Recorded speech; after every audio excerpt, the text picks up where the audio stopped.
Homelessness among kids in Crosse County public schools has more than quadrupled in the past 10 years. Recently, News 8 has been taking a closer look at the poverty problem in Crosse County. Tonight, Lisa shows us the impact of homelessness on our public school systems in this week's Assignment Education Report. Mike, here's a look at homelessness in Crosse County public schools. In Bangor, 2 children are reportedly homeless. The Holman School District has 38 homeless students. There are 176 homeless students in La Crosse, 15 in Onalaska, and 32 in West Salem. Those numbers were reported to the Wisconsin Department of Public Instruction at the end of last school year. Each of these students, by federal law, have the right to stay in their original school no matter where they are temporarily living. So it's up to the school district to figure out how to get them there.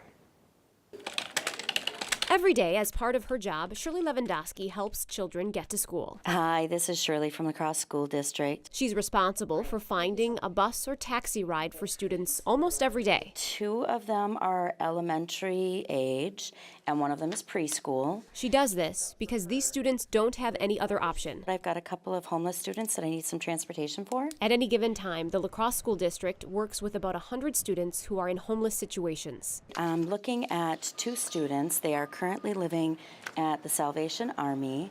Federal law says public school districts must provide transportation to allow homeless students to continue to attend their school of origin, to provide some stability during an unstable time. What research shows is that kids do regress academically and I think socially and emotionally every time they move, especially have to move schools and start all over. So to keep kids in the school they started in, school districts provide free transportation. There's a variety of ways that we can do that. We can do that with different bus routes. We have city or school bus routes. We also can do bus passes for the city bus for some of our older students. Occasionally we might use cabs. It's a service some homeless families depend on to get their children to school. And the bus transportation really helps a lot. Otherwise, I should be walking. Instead, Brenda waits at a specially arranged bus stop for her daughter before they return to the Salvation Army. It's been really awesome. They help her out a lot. But all of this comes at a cost. In our state, it's not a funded legislation, so we pay for it out of district funds. Over the past few years, that bill has been between $40,000 and $65,000 a year. This year, the cost will drop to about $10,000 because the school bus company adjusted their routes.